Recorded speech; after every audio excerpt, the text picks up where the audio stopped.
Hi guys, sorry to interrupt your viewing, but please subscribe to the channel and like this video. Thank you. The sun was pouring through the kitchen window like it had something to prove that morning, golden and warm and too damn cheerful for how my chest felt. The house smelled like vanilla frosting and baby shampoo, a combination that, under any other circumstance, might have felt like love. I'd spent the better part of 2 days hand-making decorations because store-bought felt too easy, too impersonal. There were pink and gold paper butterflies hanging from the ceiling, and Maggie's little name was spelled out in glitter letters on the wall behind the cake. It was supposed to be perfect. I wanted to remember it forever, her chubby little fingers grabbing at balloons, the way her eyes lit up when she saw her candle flicker for the first time. We'd invited just a few people, mostly family, a couple of close friends, my mom, his sister, and everyone came with wrapped boxes, forced smiles, and small talk. I played hostess. I always play hostess. I smiled through the awkward comments about how Maggie didn't really look like Derek, how she had my eyes and maybe my dad's chin. At the time, I thought nothing of it.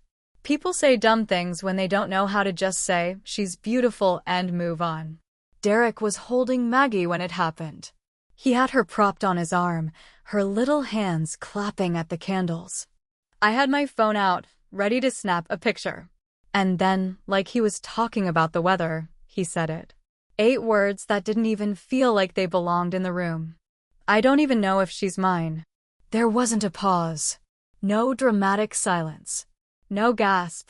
No one else even heard him except me. But those words, God, those words slammed through my chest like a car wreck in slow motion.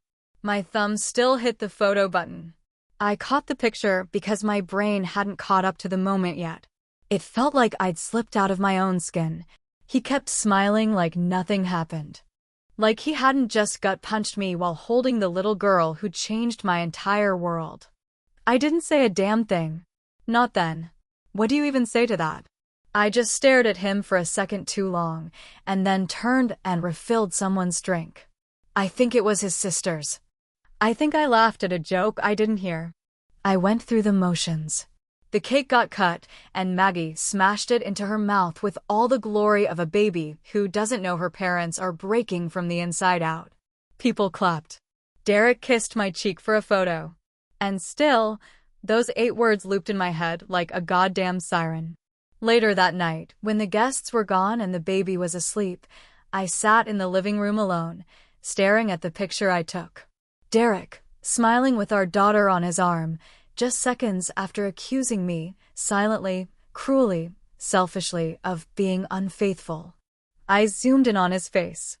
I looked for something, some flicker of doubt, or regret, or even smugness. Nothing. Just a man holding a child he wasn't sure was his, pretending he gave a shit about her first birthday. I don't know when I started crying. It wasn't loud. It wasn't dramatic. Just quiet tears that burned my cheeks and dropped into my lap while my fingers clenched around my phone like it was the only thing tethering me to the ground. I kept thinking back to when we first met, how fast it all happened. Derek had this way of walking into a room like he owned it, and maybe I liked that at first. Maybe I mistook control for confidence. Maybe I just wanted someone to tell me where we were going and make it all feel simple. We met at a work thing, one of those conferences where everyone's half drunk and pretending to care about branding strategies. I was presenting a pitch. He was charming the hell out of everyone in a tailored suit. He made a comment about my fierce voice, and I laughed like an idiot. We ended up in bed the second night. Married less than a year later. We moved fast. Too fast. But that was us, fire and gasoline, high-speed decisions, zero caution. When I got pregnant, it was a shock, sure, but not a bad one. At least, not for me. The first time he held Maggie, he cried. I remember that. That moment felt real. His hands trembled, and he whispered, "She's perfect." I think I replayed that memory 100 times that night after the party, wondering if I imagined it. If it was fake. If he had always had doubts, and just never said them until now. What kind of man waits a whole year to drop a bomb like that on the day that's supposed to be about celebrating life? You know what hurt the most? It wasn't the insult. It wasn't even the implication that I had cheated. It was that he looked at that baby, our baby, and the first thought in his mind wasn't love or pride or gratitude. It was suspicion. That's the moment something inside me broke clean in half. Like a dry twig underfoot. Something snapped, quiet but final. And that night, alone with the picture and the lie, I made a decision. Not the kind you make in anger, not a scream or a door slammed in fury. No. The kind you make with ice in your veins and time on your side. The kind of decision that takes patience. The kind that takes planning. That was the moment I stopped being his wife and started becoming his karma. It's strange how one sentence can rot everything from the inside out, how one quiet accusation, barely whispered, can echo louder than a scream and linger longer than any bruise. After Derek dropped that gut punch of a comment on Maggie's birthday, I tried to shake it off for a few days. I told myself he was tired, stressed, maybe even drunk. I told myself that people say dumb things when they're overwhelmed, and God knows he never liked parties. But it sat there, that sentence, like a tick buried under my skin, growing fatter with every memory I replayed in my head. I found myself spiraling in silence, going back over every month of my pregnancy like a forensic detective hunting for evidence I didn't even believe existed. I remembered every time Derek came home late without an explanation, every side glance at my growing belly that lingered too long or didn't linger at all. I remembered how he barely touched me after the second trimester, how his hand would hover over my stomach like he was afraid of it, like he wasn't sure what he'd feel if he let himself connect. It was all so subtle at the time. It felt like normal distance.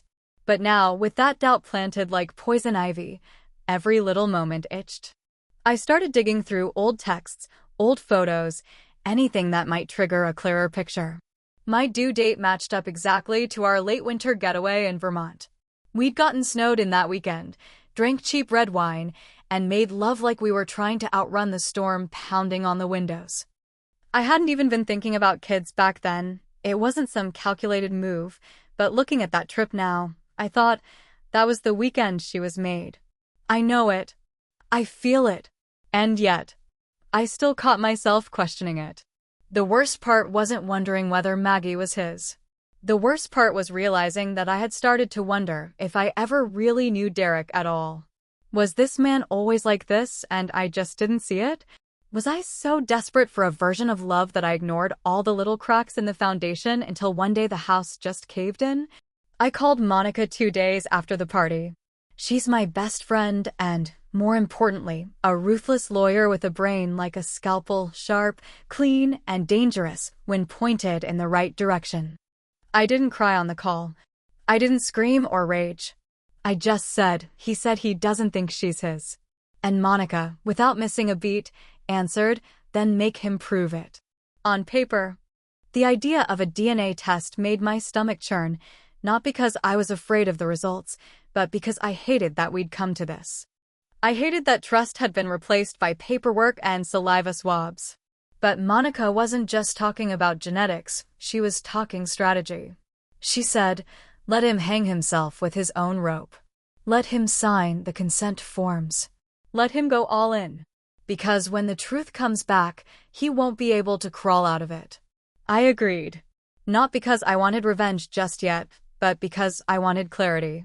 I needed to know whether I was crazy or whether Derek had been slowly unraveling our marriage behind my back while smiling over dinner and talking about refinancing the damn kitchen. We set a deadline. 14 days. 2 weeks to get the results back. We counted the days carefully. 14 days later, on the 21st, the results would arrive. That gave me enough time to prepare, emotionally, legally, strategically. I wanted him to know what it felt like to be unsure, to wait, to stew in doubt like I had been since he opened his stupid mouth with Maggie on his hip. But I didn't just send off a standard test kit. That would have been too easy, too clean. I added something else to the envelope, a second letter, one he wouldn't see, addressed to Monica. Inside were copies of texts I'd found on his iPad the night after the party. Messages between him and a guy named Reed, his coworker, someone I'd always gotten a weird vibe from but couldn't explain why. The texts weren't explicit, but they were just off enough to make my gut twist. Things like, handled it. M is in the clear now, and don't say anything unless she brings it up first. Who the hell was M? Was it Maggie? Me? Another woman? And what exactly had Reed handled? I didn't know yet, but I knew enough to start pulling the thread. Monica told me to sit tight, let the test roll through, and gather as much as I could without tipping Derek off. She was already drawing up a strategy in case things went sideways. That night, I watched Maggie sleep in her crib, her little chest rising and falling like nothing in the world could touch her. I wanted so badly to protect that peace, to keep her world soft and safe. But I also knew that sometimes protecting your child means burning bridges and not looking back. As I licked the seal on that envelope, I didn't feel sad. I felt calm, focused, like something inside me had clicked into place. Maybe this was the first time I was seeing things clearly.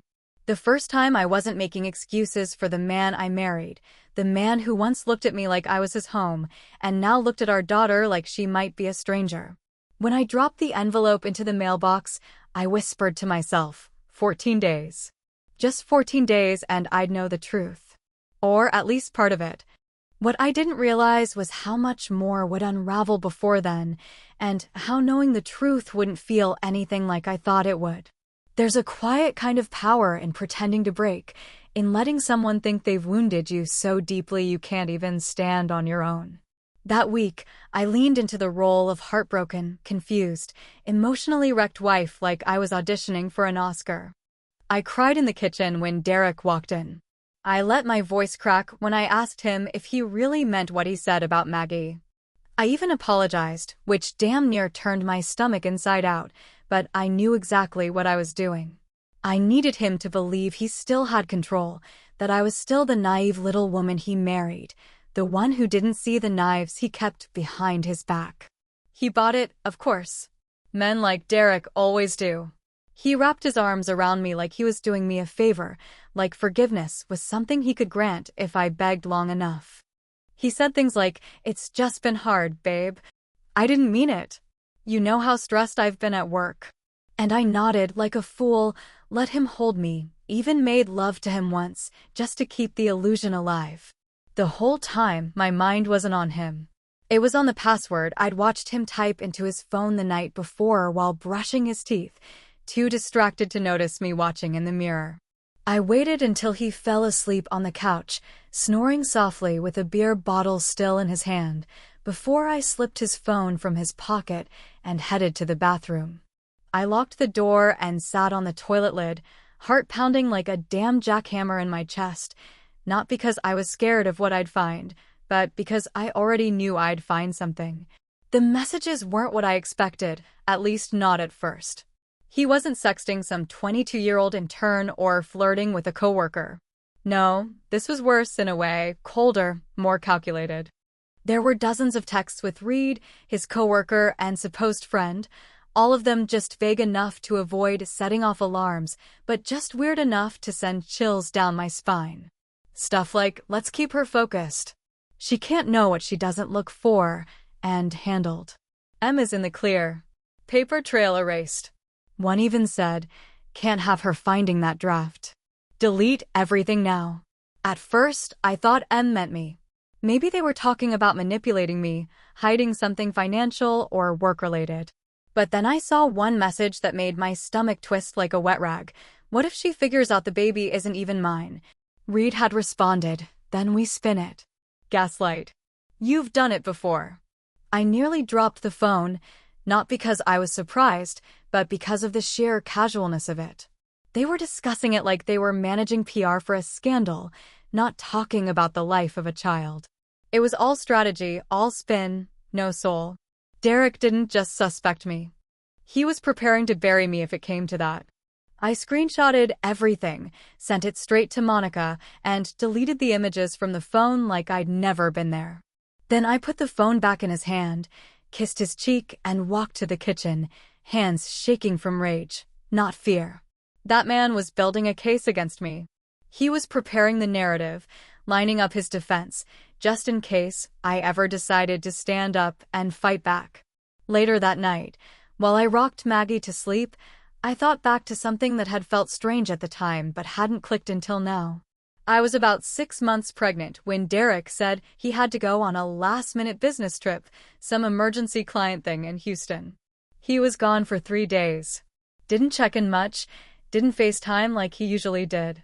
He came back looking more tired than usual and avoided talking about the trip altogether. I brushed it off because pregnancy makes you paranoid, and I didn't want to be that woman who nags her man while he's hustling to provide.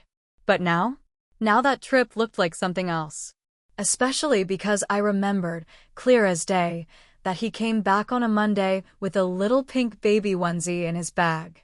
He said someone at the office had a baby shower and he thought it was cute. It didn't even have tags. I told him it was sweet back then. But now I wondered, who was that really for? Who was he really visiting? The following morning, Monica called. She didn't even start with hello. Just, I think you need to see something. Her voice was tight, like someone walking across broken glass barefoot. I stepped into the hallway, away from Maggie, and whispered, "What did you find?" There was a pause, and then she said, "It's not about you. It's about Maggie." I found a deleted email chain between Derek and Reed. Attached was a draft contract, a custody agreement.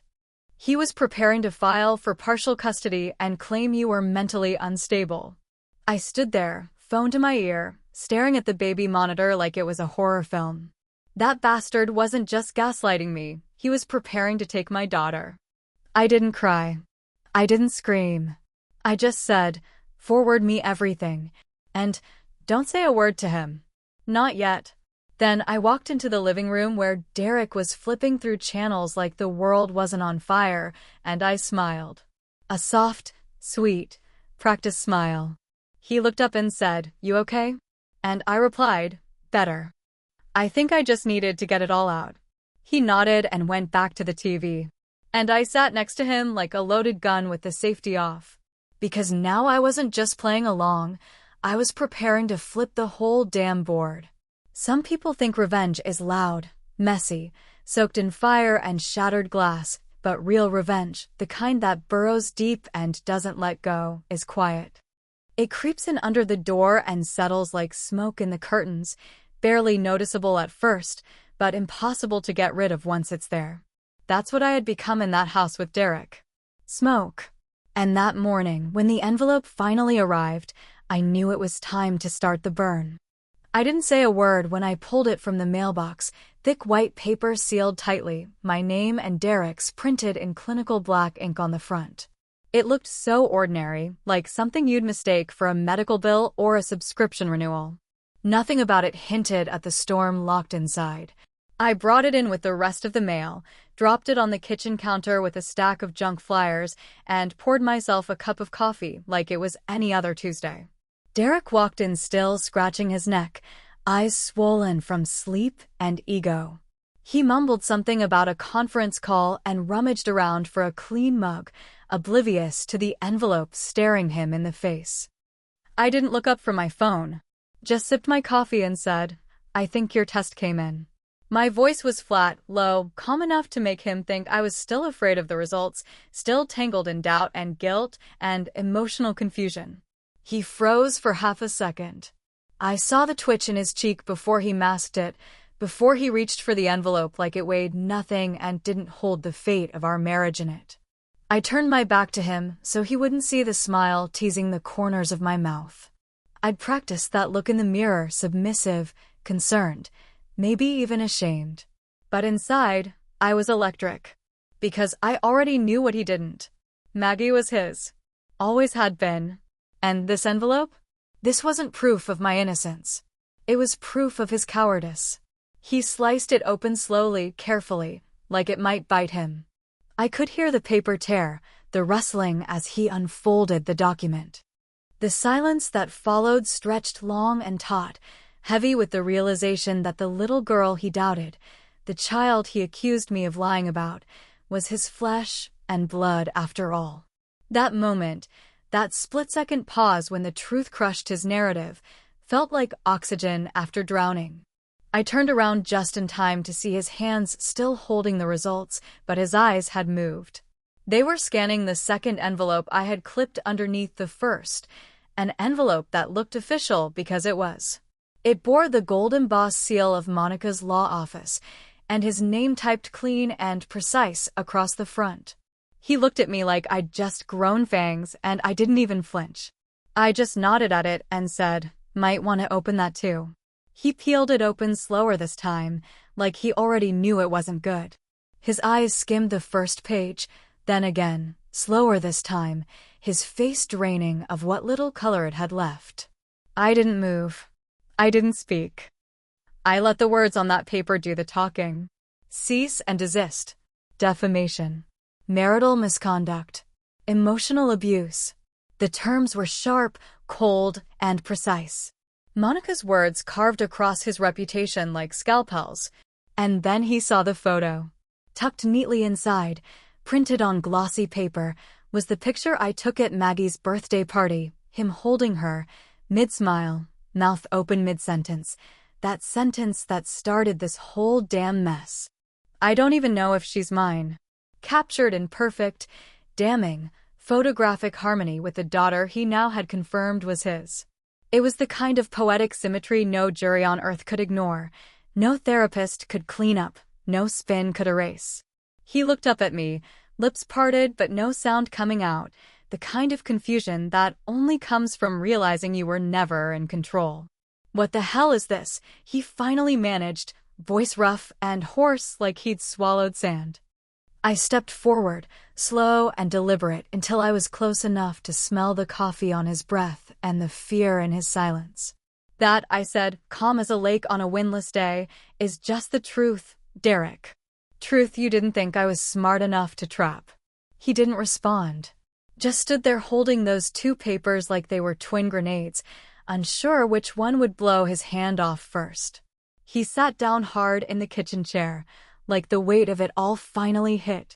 And I watched him crumble, not with fireworks or shouting or flying fists, but with the quiet, defeated breath of a man who realized he'd lost the game he thought he invented. He tried to ask something else, but I cut him off with a smile I didn't bother hiding anymore. "Don't worry," I said, "you're still Maggie's father. That hasn't changed. But now the world knows what kind of man you were when you doubted her. When you doubted me." I left him sitting there with the envelope in one hand and the picture in the other, and for the first time in a long time, I didn't feel scared. I felt alive. I felt righteous. I felt like I had turned the key in a lock he never saw coming, and now the door to my freedom had swung wide open. And as I walked down the hallway to check on Maggie, I realized something else. This wasn't the end of the story. This was just the part where the villain learns that he's not the author anymore.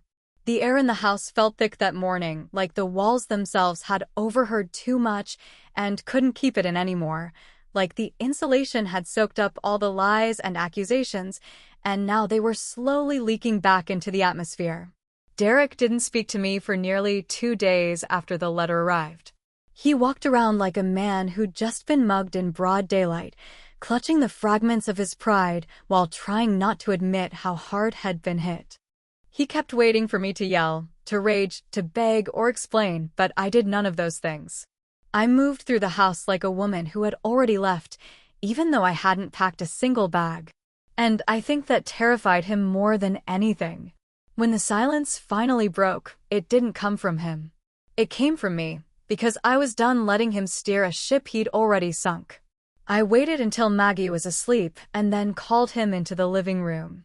He shuffled in like a boy summoned by the principal, all slumped shoulders and twitchy eyes, but there was still a sliver of arrogance in the way he sat across from me, like he still thought there was a way out if he played his cards right.